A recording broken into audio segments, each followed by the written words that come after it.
नमस्कार दोस्तों, स्वागत है आपका दिव्य एग्जाम पर। पिछले 6-7 दिन से आपको वीडियो नहीं मिल रही थी आप लोगों को।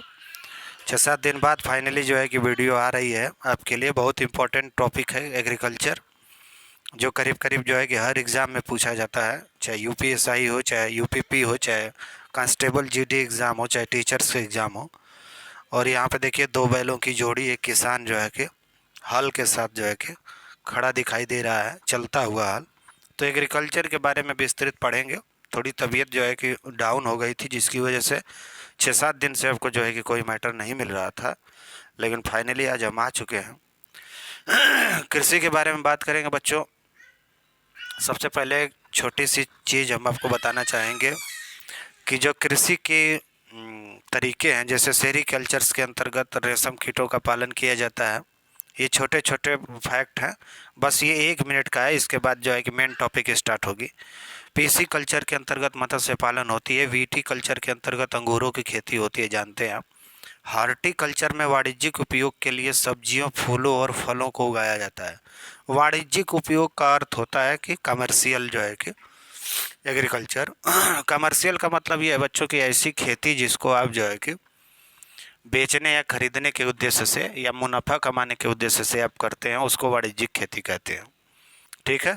इसका एक एक्सप्लेनेशन लंबा है, लेकिन हम आपको बताएंगे। किसी की कृषि के विशिष्ट कुछ प्रकार हैं, उसको आप देख लीजिए। कुछ फैक्ट हैं। वीटिकल्चर हमने बताया, अंगूर उत्पादन। पीसी मत्स्य के बारे में। सेरीकल्चर में रेशम का उत्पादन होता है। हार्टी में बागवानी खेती होती है। एपी कल्चर मधुमक्खियों की कृषि। सिल्वी कल्चर में बच्चों जो है कि वनों के संरक्षण का जो है कि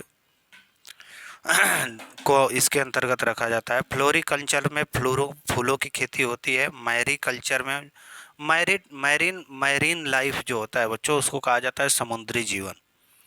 तो मरीन लाइफ का मतलब समुद्री जीवन, तो मैरी कल्चर से होता है। मरीन का अर्थ होता है समुद्र, तो उसी प्रकार मैरी कल्चर का होता है समुद्री जीवों का उत्पादन।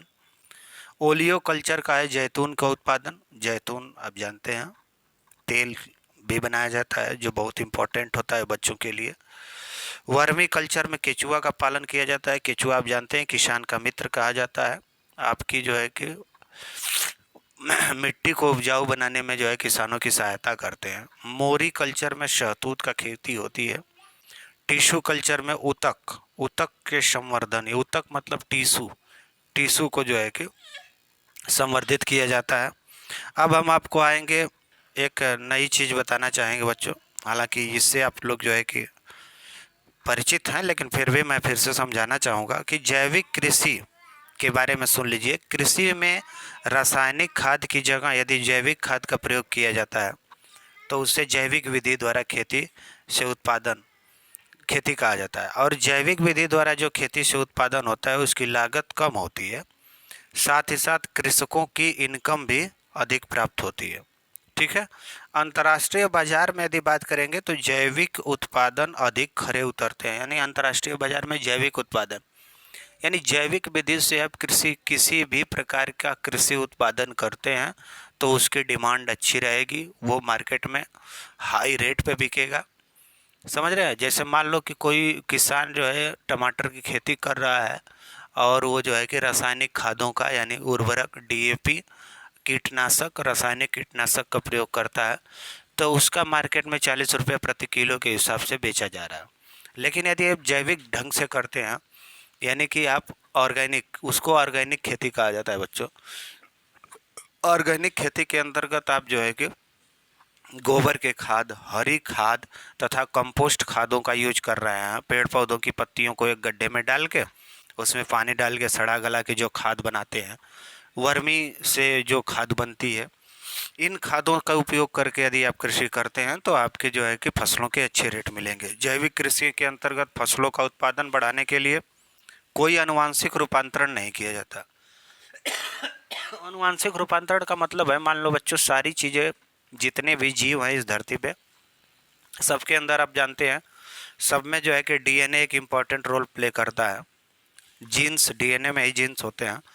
तो अब मैं बता दूं एक एग्जांपल आपको कि मान लो सपोज देख टमाटर है। अब आप इस समय जो मार्केट में टमाटर देख रहे हो, उसको बिना फ्रिज में रखे आप 4 से 5, 6, 7 दिन तक चला सकते हो।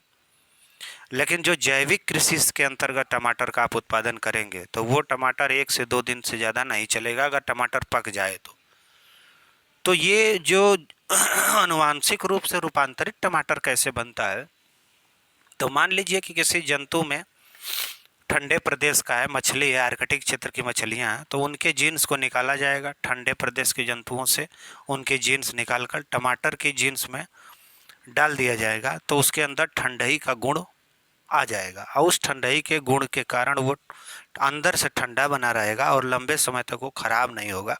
तो ज़्यादातर सब्जियां और कुछ ऐसे खाद्यान्न फसलें भी जो है कि जैविक आनुवांशिक रूपांतरण के द्वारा जो है कि बनाई जा रही हैं, क्योंकि पॉपुलेशन आप जानते हो बच्चों, हिंदुस्तान की पॉपुलेशन 150 करोड़ है। हालांकि सरकारी डेटा 140 करोड़ का आता है, लेकिन बहुत सारे ऐसे लोग हैं हिंदुस्तान में, जानते हैं, जिनका जो है डेटा नहीं पहुंच पाता है सरकार के पास। इतने लोगों का पेट भरना तो आनुवांशिकी रूपांतरण के माध्यम से ही संभव हो सकता है। समझ रहे हैं?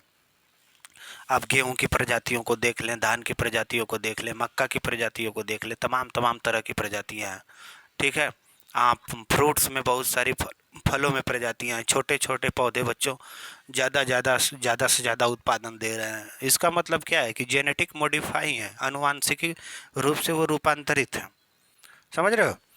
तो इसीलिए अब हम आगे इसमें देखेंगे आनुवांशिक आनुवांशिक रूपांतरण जो है कि नहीं किया जाता है किसमें, जैविक खेती में। जबकि जो है कि जो जैविक खेती नहीं होती है, जो रासायनिक खेती होती है, तो उसमें आनुवांशिक रूपांतरण का प्रयोग किया जाता है। जैविक कृषि में रासायनिक खाद के स्थान पर जैविक खाद, रासायनिक कीटनाशक की जगह प्राकृतिक कीटनाशक का प्रयोग किया जाता है।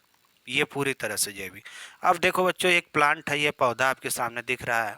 मान लो किसी भी चीज़ का पौधा है, मान लेते हैं हम इसको कि लौकी का ही पौधा है।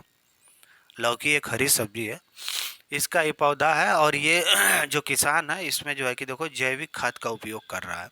न यूरिया, न डीएपी, न रासायनिक किसी तरह से जो है कीटनाशक का प्रयोग है। तो ये जैविक खाद के प्रयोग से जो है कि ये बड़े बड़े सेलिब्रिटीज़ हैं तुम्हारे देश में बच्चों, नेता, चाहे फिल्म स्टार, चाहे खिलाड़ी, वो ज़्यादातर ऑर्गेनिक फूड यानी कि जैविक खाद्य पदार्थ ही खाते हैं जो जैविक ढंग से उत्पादित हुए। आपके गांव घरों में आप देखोगे बच्चों, गांव घर की महिलाएं, पुरुष, दादा दादी, नाना नानी जो अपने घरों पे, घरों के अंदर जिस कृषि को जिस फसलों को, चाहे वो लौकी, चाहे नेनुआ, चाहे किसी भी प्रकार के जो है कि सब्जी का फसल हो, करेला हो, उनको उगाते हैं तो किसी भी प्रकार का खाद नहीं डालते हैं और आपको उसकी उपयोगिता भी बताते रहते हैं कि बच्चे इसको खाओगे तो किसी भी प्रकार की बीमारी या किसी भी प्रकार की समस्या नहीं होगी।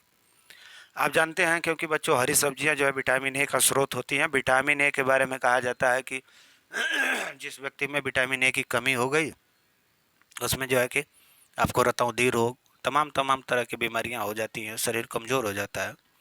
विटामिन शरीर को जो है कि बच्चों रोगों से बचाने का काम करता है। विटामिन से ऊर्जा नहीं मिलती, चाहे आप किसी भी प्रकार की हरी सब्जी खाओ, चाहे फल खाओ, उससे आपको एनर्जी नहीं मिली। आपको मान लो तुरंत क्रिकेट मैच खेलना है तो आपको एनर्जी वाली कार्बोहाइड्रेट और प्रोटीन वसा वाली चीज़ें, फैट वाली चीज़ें लेनी पड़ेगी जिसमें तुरंत ऊर्जा मिलती हो।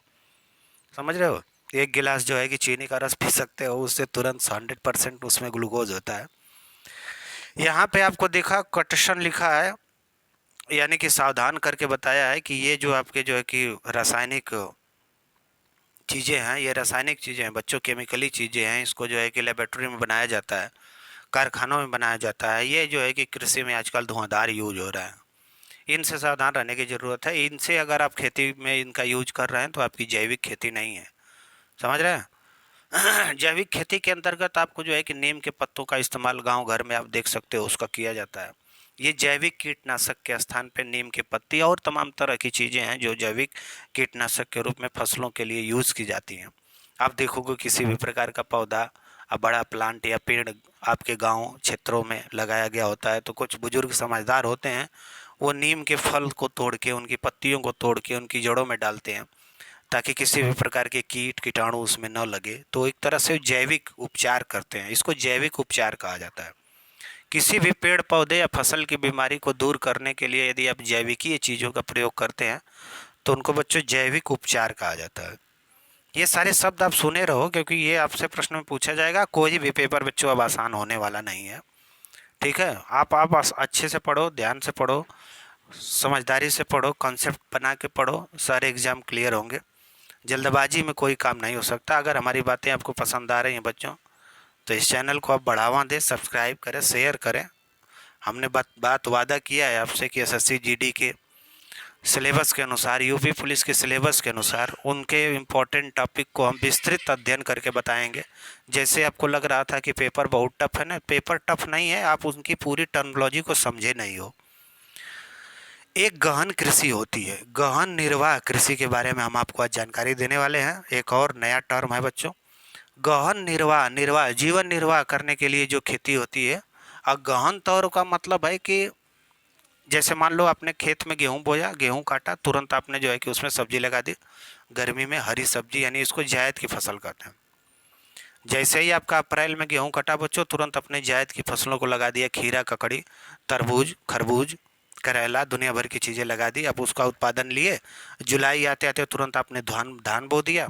धान काटने के बाद आप आलू बो दिए, आलू काट निकालने के बाद आपने तुरंत गेहूं बो दिया। यानी आपका खेत एक भी मिनट खाली नहीं, यानी उसको कहते हैं गहन निर्वाह कृषि, गहन कृषि कहते हैं।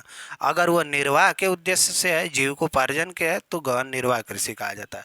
और साउथ ईस्ट एशिया में, दक्षिण भारत में हम बात करें बच्चों, ज़्यादातर हम अगर बात करें इंडिया की, श्रीलंका की, आप बांग्लादेश की, म्यांमार की, वियतनाम, लाओस, कंबोडिया, ये जो साउथ एशिया और साउथ ईस्ट एशिया के देश हैं, यहाँ पे गहन निर्वाह कृषि की जाती है। इसमें क्या होता है ना कि कृषक जो है छोटे भूखंड पर साधारण औजारों से, बहुत ज़्यादा औजार यूज नहीं होता है। अमेरिका वाले औजार नहीं यूज होते हैं, यूरोप वाले औजार यूज नहीं होते हैं, जर्मनी फ्रांस वाले औजार यूज नहीं होते हैं। अमेरिका में बच्चों जानते हो, एक सामान्य किसान के पास जो है कि औसतम उनके पास खेत जो है वो 150 बीघा है। अब आप सोच सकते हो कि वो कितने बड़े किसान हैं। उनकी बड़ी बड़ी मशीनों के द्वारा उत्पादन किए जाते हैं। लेकिन हमारे यहाँ गहन निर्वाह कृषि, कृषक एक छोटे भूखंड पर साधारण औजारों से अधिक श्रम इसमें करता है, खेती में बहुत मेहनत करता है, पूरा परिवार लगा रहता है।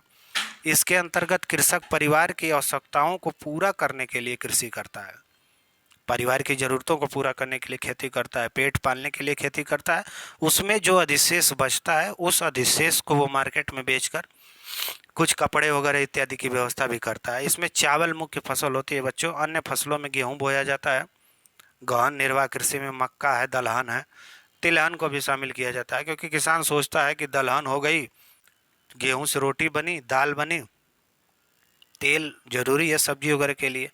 तो गहन निर्वाह कृषि दक्षिण पूर्वी एशिया के सघन जनसंख्या वाले मानसूनी प्रदेश में होता है। मानसूनी प्रदेश में होने का कारण भी है क्योंकि मानसून 4 महीने रहेगा, तो उसी मानसून पे हमने रबी की खेती हम लोग कर लेंगे। जानते हो सितंबर अक्टूबर में बच्चों मानसून जब वापस चला जाता है, तो उसी मानसून की जो वर्षा हुई है, उसी की जो है कि नमी से रबी की फसल तैयार हो जाती है। फिर उसमें 1-2 सिंचाई के बाद जो है कि काट ली जाती है। और फिर गर्मी आ जाती है, तो थोड़े बड़े अगर सिंचाई के साधन डेवलप हैं, नहर, नलकूप वगैरह, तो जायद की फसल ये लोग अब मार्च अप्रैल से मई जून तक कर लेते हैं। फिर जायद की फसल जैसे ही आपके यहाँ कंप्लीट होती है, जून में फिर मानसून आ जाता है। और फिर मानसून पर आधारित जो है आप जानते हो, चाहे सोयाबीन हो, चाहे धान हो, चाहे अरहर हो, चाहे आप बाजरा हो, मक्का हो, इन सब की खेती की जाती है। तो मानसून इम्पोर्टेंट है इन लोगों के लिए। अब एक नया टर्म है आदिम निर्वाह कृषि। आदिम का मतलब है पुराने समय से मानव अपने जीवन के निर्वाह के लिए जो कृषि करता है, उसको आदिम निर्वाह कृषि कहते हैं। आदिम निर्वाह कृषि में स्थानांतरित कृषि और चलवासी पशुचारण भी शामिल है। स्थानांतरित कृषि का मतलब होता है बच्चों ये भारी वर्षा वाले, स्थानांतरित कृषि और चलवासी पशुचारण ये आदिम निर्वाह कृषि के अंतर्गत आते हैं। इसका मतलब है स्थानांतरित कृषि का तो मतलब आप समझते हैं, जिसको झूम खेती कहा जाता है। ये भारत के उत्तर पूर्वी क्षेत्रों में जो है कि असम और नागालैंड, मणिपुर के क्षेत्रों में जो है कि ज़्यादातर होती है। इसमें करते क्या है कि जंगलों को, झाड़ियों को काट कर उसमें खेती करते हैं। उन्हीं जंगलों झाड़ियों को काट कर उनको जला देते हैं, उनकी राख को उस मिट्टी में मिला देते हैं। मिट्टी में मिलाने के बाद उसमें जो है कि खेती करते हैं। 3-4-5 साल बाद खेती के बाद जब उस मिट्टी के पोषक तत्व समाप्त हो जाते हैं, न्यूट्रिशन समाप्त हो जाते हैं, तो फिर उस स्थान को छोड़कर दूसरे स्थान पर चले जाते हैं। और फिर वही जो है कि इसको कर्तन और एवं दहन कृषि भी कहा जाता है बच्चों, क्योंकि काटते हैं काटने के बाद जो है कि उसके बाद उसको जला देते हैं, तो कर्तन एवं दहन कृषि भी कहा जाता है। ठीक है, उसके बाद खेती करते हैं उसमें। तो जहाँ वनस्पति का तीव्र पुनर्जनन होता है ऐसे क्षेत्रों में जो है कि भारत में इस प्रकार की खेती उत्तर पूर्वी भागों में ज़्यादा प्रचलित है। साथ ही अमेजन के जो सघन क्षेत्र हैं, उष्णकटिबंधीय अफ्रीका है तथा दक्षिण पूर्व एशिया में भी इस प्रकार की कृषि की जाती है। ठीक है, कृषि के अंतर्गत वृक्षों को काट कर ये करते क्या है कि जलाकर भूखंड को साफ किया जाता है तथा राख को बच्चों जो है कि मिट्टी में मिलाया जाता है। आलू, मक्का और ये जो कसावा है, आलू, मक्का और कसावा जैसी फसलों को उगाया जाता है। कर्तन एवं दहन यानी स्थानांतरित कृषि में हम बात कर रहे हैं। इसमें भूमि की उर्वरता की समाप्ति के बाद वह भूमि को क्या करते हैं, छोड़ देते हैं और भूमि पर नए भूखंड, भूमि जो है कि नए भूखंड पर, फिर कृषक नए भूखंड पर चला जाता है। इसको स्थानांतरित कर्तन एवं दहन कृषि के रूप में जाना जाता है।